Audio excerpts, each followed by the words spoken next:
ஓம் நமச்சிவாய. திருச்சிற்றம்பலம். சிவாய நமக, சிவசிவாய நமக. உனக்கு துணையாக உன் அப்பன் ஈசன் நான் இருக்கிறேன். நீ கவலையின்றி தைரியமாக மேலே எழுந்து வா. நீ மேலே எழும்புவதற்கு என்னுடைய கையை தருகிறேன். என் கையை பிடித்து கொண்டு நீ மேலே எழுந்து வா. நீ ஒரு இடத்தில் அவமானப்படும் போது கூனி குறுகி நிற்காமல் அவதாரம் எடுத்து காட்ட வேண்டும். கீழே வீழ்கின்ற போது விஸ்வரூபமாக எழ வேண்டும். உன் மனம் புண்படுகின்ற போது எல்லாம் புன்னகை செய். அதுவே அவர்களுக்கு மிக பெரிய தண்டனையாகிவிடும். நீ அவர்களிடம் வாதாடுவதை விட்டுவிட்டு நான் அவர்கள் முன்னையில் வாழ்ந்து காட்டுவேன் என்ற சபதம் எடு. நீ அன்பிற்காக ஏங்கி தவிக்கும் ஒரு இதயத்தை எந்த நிலையிலுமே அலட்சியப்படுத்தாதே. உன்னுடைய அன்பிற்காக ஏங்கி தவிக்கும் பல பேர் இருக்கின்றனர். உன்னை உயிராய் நினைக்கும் உறவு உன்னை விட்டு போகப் போகிறது. அதனால் உன்னுடைய கோபத்தை நீ விட்டுவிடு. அலட்சியப்படுத்தாதே அவர்களை. ஏனெனில் அதனை விட இவ்வுலகில் பெரிய பாவம் எதுவுமே இல்லை. உன்னை நம்பி வந்த உறவு அது. ஒருவனிடம் தர்ம சிந்தனை இருக்கும் பொழுது அந்த தர்மமே அவன் எதிர்காலத்தை பார்த்து கொள்ளும். ஏனென்றால் ஒரு மனிதன் என்ன பிரார்த்தனை செய்தாலும், எத்தனை மந்திரங்கள் உரியேற்றினாலும், எத்தனை அபிஷேகங்கள் யாகங்கள் செய்தாலும் கூட அவனிடம் உதவும் குணம் இல்லையென்றால் இறையருளை பெற முடியாது. ஒரு மனிதன் இறையருளை பெற வேண்டுமென்றால், ஏன் இறை நம்பிக்கை இல்லாவிட்டாலும் கூட பரவாயில்லை, தர்ம குணமும் பிறருக்கு உதவும் குணமும் இருந்துவிட்டால் போதும். இவன் இறைவனை தேடி போக வேண்டியதில்லை. அந்த இறைவனை இவரை தேடி வந்து விடுவார். இவன் இல்லம் நோக்கி வந்து விடுவார். எவன் அதிக அளவு தர்மம் செய்கிறானோ அவனிடம் இறையே வந்து கையேந்தும். அந்த அளவுக்கு தானத்திற்கு அவ்வளவு ஒரு மகிமை. பக்தினி, நீ இப்போது ஏன் குழம்பி போயிருக்கிறாய்?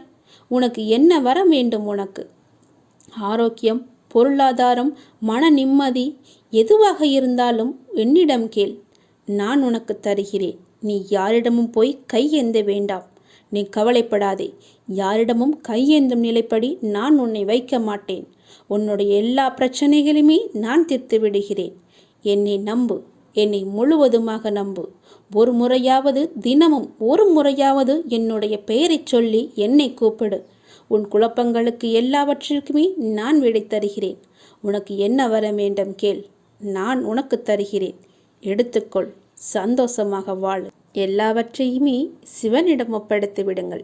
ஓம் நமச்சிவாய என்ற மந்திரமே உன்னுடைய வாழ்வின் தந்திரம் என்பதை மறந்து விடாதே. முதலில் கஷ்டத்தை வெளியே சொல்லாதே. நீ காலனை தேடிச் செல்லாதே. கவலைகளை மனதில் கொள்ளாதே. கற்பத்தில் உயிரை கொள்ளாதே. கண்டதை உணவாக உண்ணாதே. கண்டவர்கள் மனதை கில்லாதே. காசுக்காக தன் மானத்தை இழக்காதே. கலங்கி யாரிடமும் நிற்காதே. கள்ளமுள்ளோரை கண்டு திரும்பாதே. கற்பனையில் மூழ்கி ஏங்காதே. கால் போன போக்கிலே போகாதே. கர்மத்தை கையில் ஏந்தாதே. காலம் கடந்து பெருமூச்சு வாங்காதே. கடவுள் மீது ஒருபோதும் பழி போடாதே. நான் சொல்வது எல்லாம் விளங்குகிறதா? உன்னுடைய கஷ்டத்தை முதலில் நீ வெளியே சொல்லக்கூடாது. காலனை தேடி செல்லக்கூடாது. தானாகவே வரட்டும் என்று விடு. கவலைகளை மனதிலேயே கொள்ளாதே. கற்பத்திலேயே ஒரு உயிரை கொல்லக்கூடாது. அது மிக பெரிய பாவம். கண்டதையும் உணவாக உண்ணாதே. உன்னுடைய வயிற்றுக்கு எது பொருந்துமோ அதை மட்டுமே உண்ணு. கண்டவர்கள் மனதை கில்லாதே. அடுத்தவர்களுடைய மனதை புண்படுத்தாதே. காசுக்காக உன்னுடைய தன்மானத்தை நீ இழக்கக்கூடாது. தன்மானம் முக்கியம். நீ யாரிடமும் போய் கலங்கி நிற்காதே. எனக்கு யாரும் இல்லை என்று சொல்லாதே. கள்ளமுள்ளோரை கண்டு திரும்பாதே. அதாவது வஞ்சக எண்ணம் உள்ளோரை கண்டால் நீ உடனே திரும்பி வந்துவிடு. அவர்கள் முகத்தை கூட பார்க்காதே. கற்பனையிலேயே மூழ்கி ஏங்காதே. பேராசைப்படக்கூடாது என்கிறார். கால் போன போக்கிலே போகாதே. எங்கு வேண்டுமானாலும் போகலாம். கால் போன போக்கில் போனால் செல்ற இடம் கூட தெரியாது. கர்மத்தை கையில் ஏந்தாதே. நல்லதை மட்டுமே செய். உன் கர்மா எல்லாமே அழிந்துவிடும். காலம் கடந்து பெருமூச்சு வாங்காதே. நேரம் உள்ள போதே தூற்றிக்கொள். நேரம் போனால் பிறகு கிடைக்காது. நேரம் மிக அற்புதமானது. திரும்பி வராது. கடவுள் மீது ஒருபோதும் பழி போடாதே. யான் கேட்டு என் கடவுள் எனக்கு செய்யவில்லை என்று அவரை நீ திட்டாதே. அவருக்கு தெரியும் உனக்கு எப்போது எப்படி செய்ய வேண்டும் என்று கடவுளுக்கு தெரியும். அவருக்கு தெரியாமலையா நீ வந்தாய்? கடவுள் மீது ஒருபோதுமே பழி போடும் எண்ணத்தை விட்டுவிடு. அவன் அப்பா எல்லாவற்றையுமே பார்த்து கொள்வார் என்ற நம்பிக்கையோடு இரு. நீ நினைத்த செயல் விரைவிலேயே என் ஆசையுடன் நடக்கப் போகிறது. உன்னை சரியான நேரத்தில் நான் கரம் குழித்து இழுத்து வந்து விட்டேன். நீ பயப்படாதே, எல்லாமே என்னுடைய ஆசைப்படியே நடக்கும். வாழ்வில் நடைமுறையில் உள்ள சில விஷயங்களை யதார்த்தமாக நீ புரிந்து கொண்டால் இன்பத்தையும் துன்பத்தையும் சமநிலையில் ஏற்கலாம். நீ முயற்றுப்பார். என் துணையோடு எல்லாவற்றையுமே போராடிப்பார். போராட்டமே இல்லாத வாழ்க்கை இங்கு யாருக்குமே அமைவதில்லை. போராட்டத்தை சந்திக்காத எந்த உயிரும் இந்த பூமியில் வாழ முடியாது. தெரிந்து கொள். பிறந்தது முதல் இறப்பது வரை போராட்டம் இருந்து கொண்டுதான் இருக்கிறது. பிறந்த குழந்தை கூட அழுகை என்னும் சத்தம் செய்துதான் தன்னுடைய தேவைகளை பூர்த்தி செய்கிறது. போராட்டத்தில் பிறந்து போராட்டத்தில் வளர்ந்து போராட்டத்தில் மடிவதுதான் வாழ்க்கை. இன்று மனிதன் போராட்டம் இல்லாத வாழ்க்கை வாழ ஆசைப்படுகின்றான். அதைத்தான் விரும்புகின்றான். வாழ்க்கையில் தங்கள் குறிக்கோளை நிலைநிறுத்தி கொள்ள ஒவ்வொரு மனிதனும் இவ்வுலகில் போராட வேண்டியிருக்கிறது. பூந்தோட்டத்தில் ஒவ்வொரு நாளும் புது புது மலர்கள் பூப்பதுண்டு. ஆனால் அவை நிலைப்பது இல்லை. அது நியதியும் இல்லை. அதுபோலத்தான் வாழ்க்கை என்னும் பூந்தோட்டத்தில் ஒவ்வொரு நாளும் புது புது மலர்களாக பூத்து கொண்டிருக்கிறோம். எவ்வாறு பூந்தோட்டத்தில் மலர்ந்த ஒரு பூ நிலைப்பது இல்லையோ அது போலத்தான் வாழ்க்கையும். போராட்டங்கள் இல்லாமல் வாழ்வில் எதுவுமே வெற்றி பெற முடியாது. போராட்டம் இல்லை என்றால் வாழ்க்கை உப்புச்சப்பு இல்லாமல் போய்விடும். வாழ்க்கையில் உங்களுக்கு அழுவதற்கு 100 காரணங்கள் இருந்தாலும் சிரிப்பதற்கு என்னிடம் 1000 காரணங்கள் இருக்கிறது என்று வாழ்ந்து காட்டு. சரியான நேர்மையான வாழ்க்கை பயணப்பாதை முட்கள் நிறைந்த கரடுமுரடான பாதைத்தான். இப்பாதையில் முட்களாகவும் கரடுமுரடான கற்களாகவும் பிறரின் அவமான பேச்சுக்களும் பழிச்சொற்களும் நியாயமில்லாத விமர்சனங்களும் தான் நிறைந்திருக்கும். அதை நீ தெரிந்து கொள். வாழ்க்கை என்பது அவ்வளவு சுலபமல்ல. களை இல்லாத தோட்டமில்லை. அதுபோலத்தான் போராட்டம் இல்லாத வாழ்க்கையும் இல்லை. வாழ்க்கை அழகானதாக மாற்றிக்கொள்வது உன்னுடைய கையில்தான் இருக்கிறது. எல்லோருடைய வாழ்விலும் இன்பம் துன்பம் என்று எல்லாமே கலந்துதான் இருக்கும். நாம் அவற்றை எப்படி எடுத்துக்கொள்கிறோம் என்பதுதான் மிக முக்கியம். ஆசையை குறைத்து கொள்ள வேண்டும். மனநிறைவு இருந்தாலே போதும். உன்னுடைய வாழ்வில் மகிழ்ச்சி தானாக நிலைத்து நிற்கும். போராட்டம் இருந்தாலும் கூட யாரும் வாழ்க்கையை வெறுப்பதில்லை. போராட்டங்களை எல்லாம் ஏற்றுக்கொள்ளவும் நமக்கு ஏற்றதாக மாற்றிக்கொள்ளவும் பழகினாலே போதும். வாழ்க்கை பூந்தோட்டமாக மாறிவிடும். உங்களின் வாழ்வில் நல்லது நடக்க வேண்டுமென்றால் நான் சொல்வதை பின்பற்றுங்கள். நீங்கள் எப்படிப்பட்ட பாதையில் பயணம் செய்தாலும் உங்கள் நற்சிந்தனையாலும் நற்செயல்களாலும் மலரும் புதிய பயனுள்ள மலர்களால் பாதையை நிரப்புங்கள். உங்கள் வாழ்வு இனிதாக அமையும். நீங்கள் வாழ வாருங்கள். என்னுடைய ஆசையுடன் நீங்கள் போராட்டத்தில் குதிக்க தயாராக இருங்கள். என் துணை உனக்கு உண்டு. வாழும் ஒவ்வொரு நிமிடமும் இறை சிந்தனையுடன் இருங்கள். இறை சிந்தனை உள்ள பொழுது விழிப்புணர்வுடன் ஒவ்வொரு செயலையுமே நன்றாக துல்லியமாக எந்த குறையும் இல்லாமல் செய்ய முடியும். விழிப்புணர்வுடன் நீங்கள் செய்யும் எந்த செயலும் தவறாவதற்கு வாய்ப்பே கிடையாது. விழிப்புணர்வுடன் செய்யும் செயல்கள் நிச்சயம் ஒரு நாள் வெற்றியை தரும்.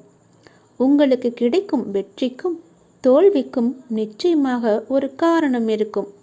இரண்டையும் ஒன்றாக எடுத்துக்கொள்ள நீங்கள் முயற்சி செய்யுங்கள். வெற்றிக்காக மட்டும் செயல்களை செய்யக்கூடாது. ஒவ்வொரு செயலையும் இறைவனுக்காக நீங்கள் செய்யுங்கள். உங்களை படைத்த கடவுளுக்காக செய்யுங்கள். எந்த ஒரு எதிர்பலனையும் பார்க்காமல் எதிர்பாராமல் எதிர்பார்ப்புகள் இன்றி நீங்கள் செய்யும் ஒவ்வொரு செயலுமே அந்த இறைவனை போய் சேரும். உங்களுடைய புண்ணிய கணக்கில் சேரும். அதற்கு நிச்சயமாக பல மடங்கு பலன்கள் உங்களை தேடி தானாக வந்து சேரும். ஒவ்வொரு நாளின் முடிவிலும் நீங்கள் இறைவனுக்கு நன்றி சொல்ல பழகுங்கள். கண்டிப்பாக அன்றைய நாளில் நன்றி சொல்வதற்கு என்று ஏதேனும் ஒன்று நடந்திருக்கும். அதை நினைத்து இறைவனுக்கு நீங்கள் நன்றி சொல்லுங்கள். விடியும் பொழுது இறைவனின் ஆசியுடன் தொடங்குங்கள். முடியும் இரவும், அதாவது அன்றைய நாளின் முடிவும் இரவும் நன்றி சொல்லி உறங்குங்கள். மறுநாள் காலை உங்களுக்கு நல்ல நாளாகவே அமையும்.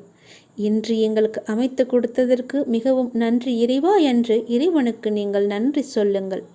ஒவ்வொரு நாளின் தொடக்கத்திலும் இறைவன் மீது முழு நம்பிக்கையுடன் நீங்கள் தொடங்கி பாருங்கள். உங்கள் வாழ்வு எப்படி இருக்கிறது, அன்றைய நாள் எப்படி அமைந்திருக்கிறது என்று தானாகவே தெரிய வரும். எழுந்திருக்கும் பொழுது சட்டென்று எழுந்திருக்காமல் இறைவனின் பெயரை சொல்லிவிட்டு எழுந்திருங்கள். நன்றாகவே இருக்கும். ஒரு நிமிடம் சுதாரித்து கொண்டு பிறகு ஏந்திரியுங்கள். அப்பாவின் பெயரை சொல்லி எழுந்திரியுங்கள். உங்கள் வாழ்க்கை மீது உங்களுக்கு இருக்கும் அக்கறையை விட உங்களை படைத்த இறைவனுக்கு நிச்சயமாகவே அதிக அக்கறை இருக்கும். நம்புங்கள், நன்றாக நீங்கள் வாழ்வீர்கள். இதனை உணர்ந்தால் இறைபலமும் மனோபலமும் உங்களிடம் அதிகரிக்கும் தானாகவே. இறைவனின் அருளும் ஆசையும் உங்களிடம் நிறைந்திருக்கும் முழுவதுமாகவே. எப்போதும் இறைவனின் அருளோடும் ஆசையோடும் நாம் தொடங்கும் நாள் வெற்றி நாளாகவே நமக்கு அமையும். இறைவனுக்கு நன்றி சொல்ல மட்டும் நீங்கள் மறந்து விடாதீர்கள். இறைவனின் நாமத்தை ஜெபித்து கொண்டே இருங்கள். கடவுள் உனக்குள்ளே இருக்கின்றார். அந்த கடவுளை உனக்குள்ளே பார். அதை நீ உணர்ந்து கொள். உணர்ந்து தெரிந்து கொள். அனைத்திலுமே அவரே இருக்கின்றார். அனைத்திலும் அனுபூதி நீ பெறுவாய். நிச்சயமாகவே அவரை உணர்ந்தால் புரிந்தவர்களுக்கு அவர்களே கடவுளாக தெரிவார்கள். இயற்கைதான் நமக்கு கடவுள். இயற்கையை எவ்வாறு மனிதன் உருவாக்க முடியும்? ஒருபோதுமே முடியாது அல்லவா? இயற்கைக்கு உருவங்கள் கிடையாது. இயற்கையின் அருகில் உங்களை அழைத்து செல்வதற்காகவே கடவுள் தன்மையை உணர்ந்த பெரியோர்களால் உருவாக்கப்பட்ட ஒன்றுதான் உருவ வழிபாடு. அதையொட்டிய ஆலயங்கள் மந்திர உச்சாரணங்களும், ஒவ்வொரு ஆலயத்திலும் ஒரு ஞானியின் சமாதி இருக்கும். அவர்கள்தான் ஆலயத்திற்கு வரும் பக்தர்களுக்கு அருள் பாலித்து கொண்டிருக்கிறார்கள். சிவன், பார்வதி, முருகன், விநாயகர், விஷ்ணு, பிரம்மா போன்ற கடவுள் உருவங்கள் எல்லாம் ஆன்மீக குறியீடுகள். அந்த குறியீடுகள் எல்லாம் உங்களின் உள்ளே தான் இருக்கின்றது. அதை தேடுங்கள் என்பதற்காகத்தான் வெளியே அந்த குறியீட்டு உருவங்களை வைத்துள்ளனர். மனித உடலை அடிப்படையாக கொண்டதுதான் ஆலயங்கள். ஆலயங்கள் கட்டப்பட்டுள்ளன. மனித உடல்தான் ஆலயம். அதில் குடிக்கொண்டிருக்கும் உயிர்தான் இறைவன். அவனை தியானத்தின் மூலமாக குருவின் துணை கொண்டுதான் உங்களால் உணர முடியும், அறிய முடியும். கடவுளை எதிரில் காண முடியாது. ஏனெனில் கடவுளாக ஆவதே நம்முடைய இலக்கு. எனக்குள் இருக்கும் கடவுளுக்காக நான் காத்திருக்கிறேன். தன்மையும் முன்னிலையுமற்று இருக்க கற்கிறேன். போதி மரத்தனடியில் அமர இடம் தேடுகின்றேன். தேநீர் சுவையை விட தேநீர் ஓசையை நான் ரசிக்கின்றேன். கடவுளை அங்கிக் கொணாதபடி எங்குமே தேடுகின்றேன். என்னுள்ளும் தேடுகின்றேன். பின் கடவுளாகவே நான் மாறினேன் என்பதை விட நானே கடவுள் என்பதை நான் ஏன் மறந்தேன்? அன்பும் சிவமும் இரண்டென்பார் அறிவிலார். அன்பே சிவமாவது ஆறும் அறிகிலார். அன்பே சிவமாவது ஆறும் அறிந்த பின் அன்பே சிவமாய் அமர்ந்திருந்தாரே. உங்கள் உடலில் எங்கு அன்பு உருவாகிறதோ அல்லது எங்கு நிலை கொள்கிறதோ அதுவே சிவம், அதுவே கடவுள். மனிதன் வேறு, இறைவன் வேறு என்ற எண்ணத்தை மாற்றி நீயே கடவுள் என்று உணர்ந்து கொள். உனக்குள்ளே எல்லா விதமான அபரிமிதமான சக்தியையும் அவர் உனக்கு தருவார். நீதான் கடவுள் என்று அன்பு கொண்டு வாழ்ந்து பார். உன்னை தேடி எல்லாமே தானாகவே வரும். நீ எது கடவுள் என்று நினைக்கிறாயோ அவரும் உனக்குள்ளேயே வந்து இருப்பார். நிச்சயம் உனக்கு நல்லது மட்டுமே நடக்கும். உன்னிடம் ஒன்று சொல்லியே ஆக வேண்டும். உங்களை பற்றி அவதூறாகவோ மிக மட்டமாகவோ யார் பேசினாலும் அதை நீ காதில் வாங்கி கொள்ளாதே. அதை கண்டு கொள்ளாமல் அப்படியே விட்டுவிடு. ஒருவரிடம் நாம் ஒன்று எதிர்பார்த்து அது கிடைக்கவில்லை என்றால் அவர் மீது நமக்கு கோபம்தான் வரும். நமக்கு வருவது இயற்கைதானே. எனவே யாரிடமும் எதையுமே நீ எதிர்பார்க்காதே. தனக்கு பிடிக்காத மனிதர்களை பற்றி நினைத்து கூட பார்க்கக்கூடாது. ஒரு நொடி கூட, ஒரு துளி அளவு கூட அந்த ஞாபகம் உன் மனதில் இருக்கக்கூடாது. அதனால் நமக்கு ஆத்திரமும் கோபமும் அடிக்கடி ஏற்படுவதை நாமே நமக்கு தவிர்த்து விடலாம். தன்னம்பிக்கை உள்ளவர்களை ஒருபோதும் அவதூறுகளாகவும் ஏச்சு பேச்சுகளும் பாதிப்பது கிடையாது. பிடிக்காத நபர்கள் செயல்களை பற்றி எண்ணம் வரும்போது அந்த எண்ணங்களுக்கு பெரிய பூட்டு போட்டு விடுங்கள். எந்த செயலையும் ஆரம்பிக்க, செயற்படுத்த உங்களது மனம் தயங்கி கொண்டிருக்கின்றது. நீங்கள் செய்ய விரும்பும் காரியங்களை செய்வதிலிருந்து நீங்கள் அடிக்கடி உங்களை தடுத்து கொள்கிறீர்கள், பயப்படுகிறீர்கள். வாழ்க்கையை எப்போதும் ஒரு நிலையான போராட்டமாக எண்ணுங்கள். இந்த உலகம் ஒரு ஆபத்தான இடம் என்றால் வாழ முடியாதல்லவா? அப்படி நீங்கள் நினைக்கிறீர்கள். உங்களை விட ஏனைய அனைவரும் மகிழ்ச்சியாக இருக்கிறார்கள் என்று நீங்கள் நம்புகிறீர்கள். நீங்கள் சந்திக்கும் பெரும்பாலான நபர்களை பற்றி மோசமாக எண்ணுகிறீர்கள். நீங்கள் ஒரு அவநம்பிக்கையாளர் என்று மற்றவர்களால் சொல்லப்படுகிறீர்கள். உங்கள் சக பணியாளர்கள், குடும்ப உறுப்பினர்களுடன் உங்களுக்கு ஒத்துப்போக முடியாமல் உள்ளது. உங்கள் வெற்றிகளை ஏதாவது ஒரு காரணம் கொண்டு தோல்வியாக சித்தரிக்க நீங்கள் முயல்கிறீர்கள். நீங்கள் எப்போதும் மற்றவர்களிடமிருந்து தனித்திருக்க விரும்புகிறீர்கள். மன அழுத்தம், கவலை, ஏதோ ஒரு நோய் உங்களிடம் உள்ளதென நீங்கள் தொடர்ந்து உணர்ந்து கொண்டிருக்கிறீர்கள். இப்படியான அறிகுறிகள் கருத்துக்கள் எல்லாம் ஆராய்ச்சியின் முடிவுகள்தான்.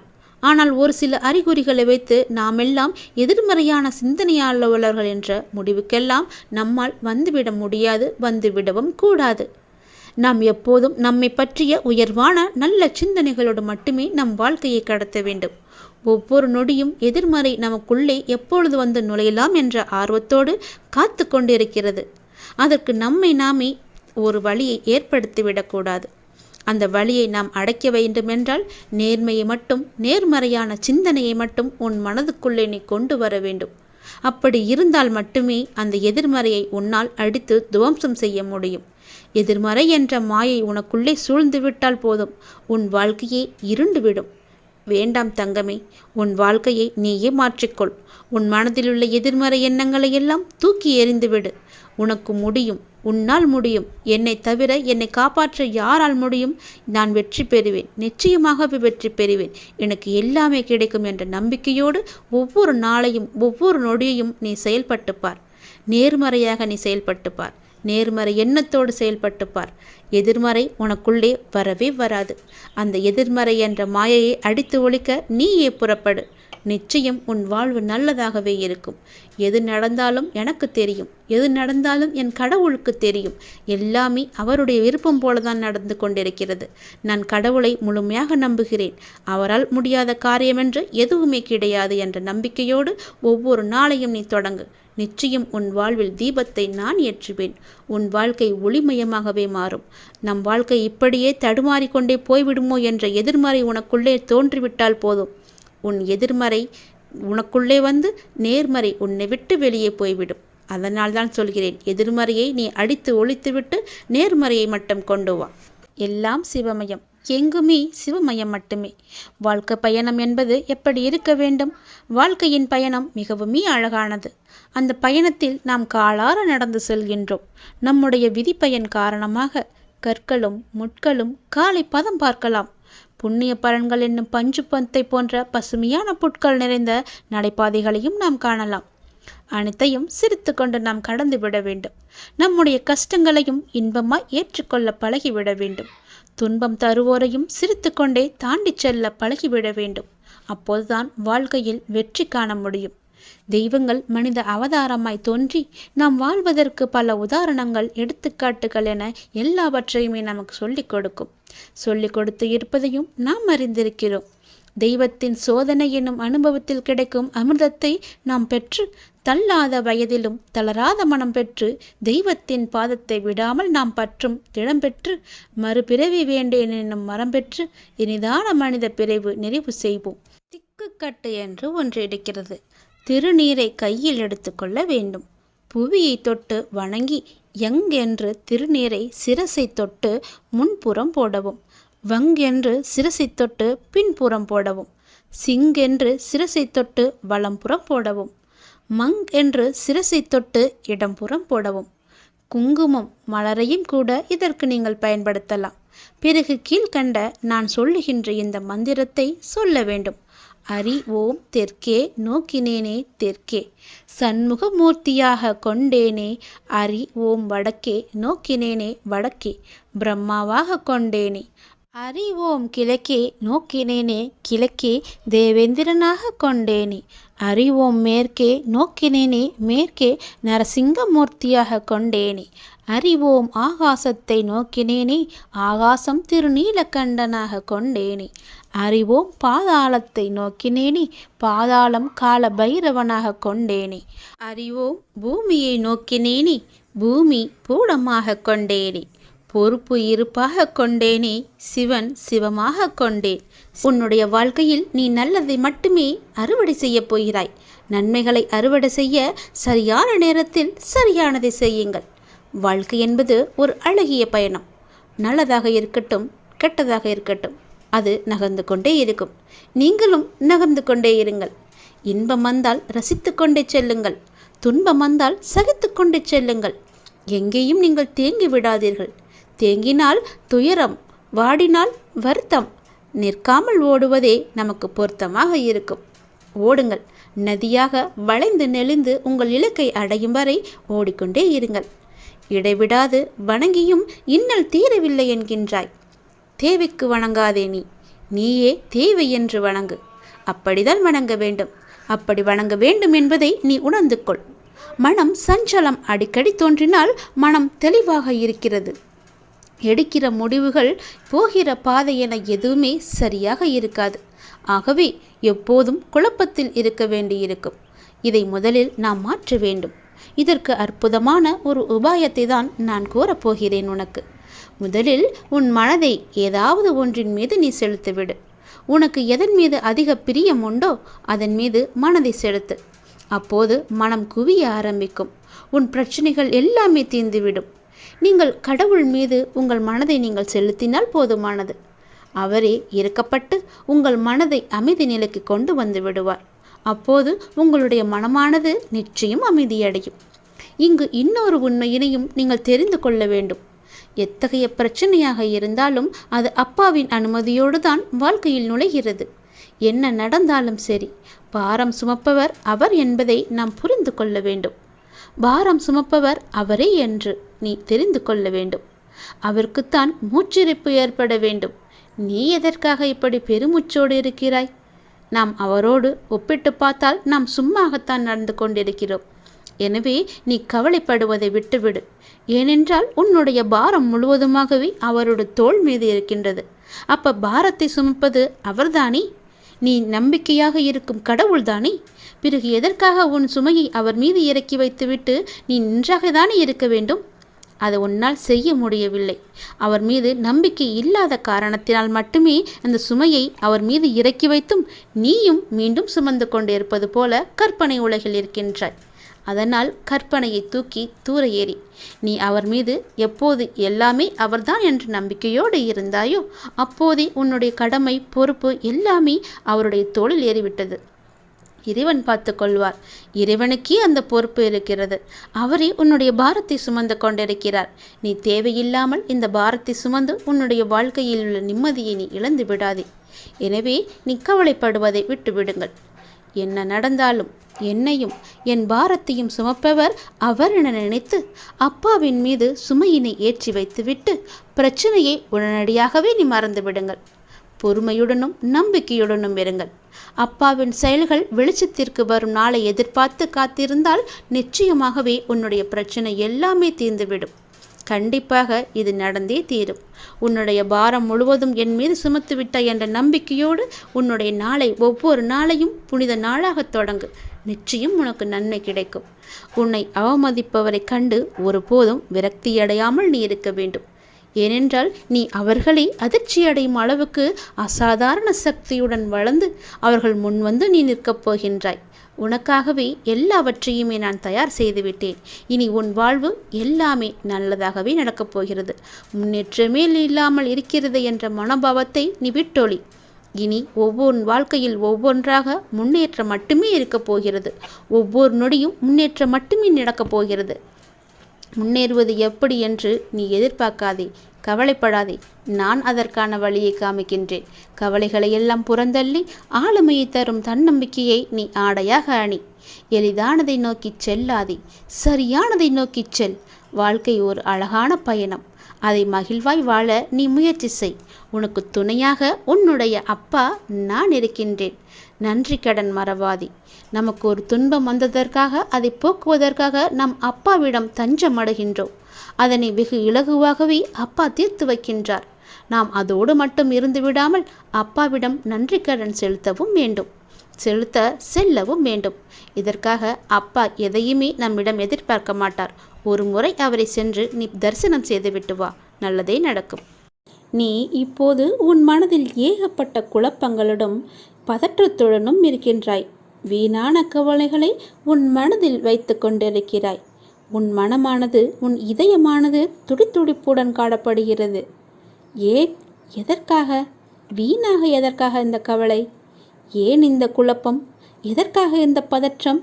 ஏன் இந்த துடித்துடிப்பு? நீ முதலில் அனைத்தையுமே விட்டுவிடு. உன் வேலைகளை பார்த்து கொண்டிரு. போகிற போக்கிலேயே போய்கொண்டிரு. எதையும் நீ தூக்கி சுமந்து கொண்டிருக்காதே. அதை முதலில் மறப்பதற்கு என்ன செய்ய வேண்டுமோ அதை செய். உன்னுடைய மனம் அதிலேயே லயித்து இல்லாமல் வேறு பக்கம் திருப்பு.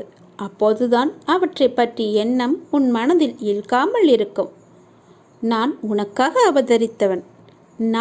நான் இருக்கும்போது எதற்காக நீ கவலைப்படுகிறாய்? உன்னை நல்லபடியாக உயர்த்த உனக்காக பாடுபட்டு கொண்டு நான் இங்கே இருக்கிறேன். தயவு செய்து நான் உன்னுடன் இருப்பதை நீ உணர்ந்து கொள். நான் வருவதற்கு முன்பும் வந்ததற்கு பிறகும் நடந்து கொண்டிருப்பதை நீ உணர்ந்து கொள். நான் வருவதற்கு முன்பு என்ன செய்து கொண்டிருந்தாய், நான் வந்த பிறகு எப்படியெல்லாம் உன்னுடைய பிரச்சனைகள் தீர்ந்தன என்று கொஞ்சம் திரும்பிப்பார். உன்னை எப்படி நான் கைவிடுவேன் என்று ஒரு நொடியில் நீ நினைத்து விட்டாய்? உன் அப்பா உன்னை பார்த்து கொள்ள மாட்டேனா? உன்னை அவ்வளோ சீக்கிரம் விட்டு விடுவேன் என்று நினைக்கிறாயா? உன்னை அனைத்து திசைகளிலிருந்தும் பாதுகாத்து கொண்டிருக்கிறேன். நான் இருக்கும் இடத்தில் எவரையுமே நெருங்க விட மாட்டேன்.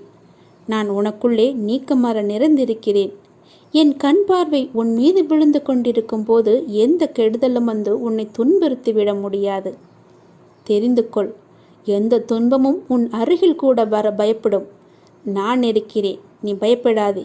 உனக்கு வரும் பிரச்சனைகள் எல்லாமே சிறு சிறு வகைதான். பயப்படாதே. பெரிதாக ஒன்றையும் நான் கொடுக்க மாட்டேன். கொஞ்சமாவது உனக்கு பக்குவம் வேண்டும் என்பதற்காகத்தான் இதையெல்லாம் கொடுத்தேன். சின்ன பிரச்சனையை பெரிதாக பார்க்காதே. மனதில் போட்டு குழப்பத்தை ஏற்படுத்தாதே. உன்னை நீயே பதற்றப்பட வைக்காதே. வீணான கவலைப்பட்டு உன் உடம்பை நீ வீணடிக்காதே. உன் இதயம் சீராக துடிக்க வேண்டும். அப்பொழுதுதான் நீயும் நன்றாக இருப்பாய். எப்படி என் வேண்டுகோள்கள் அனைத்தையும் இப்படி நிறைவேறியது என விரைவிலேயே நீ ஆச்சரியப்பட போடுகிறாய். கவலைப்படாதே குழந்தையே. என் கண்ணிலிருந்து வரும் அருள் கதிரால் நீ பாதுகாக்கப்படுகிறாய். அதனால் நீ கவலையை விடு. என்னுடைய கண்ணின் ஒளி உன் மீது இருக்கிறது. என் பார்வை முழுவதுமாகவே உன் மீது மட்டும்தான் இருக்கிறது. என்னை மீறி எதுவுமே உனக்கு நடக்காது. பயப்படாமல் தைரியமாக இரு. சந்தோஷமாகவே வைத்துக்கொள். இது கிருஷ்ணரின் கதை. அர்ஜுனா, என்னை சரணடை, கலங்காதே, கடமையினை மட்டும் செய் என்ற ஸ்ரீ கிருஷ்ணனின் கீதை இது. ஹரி ஓம் சம்போ சிவசம்போ மகாதேவ்.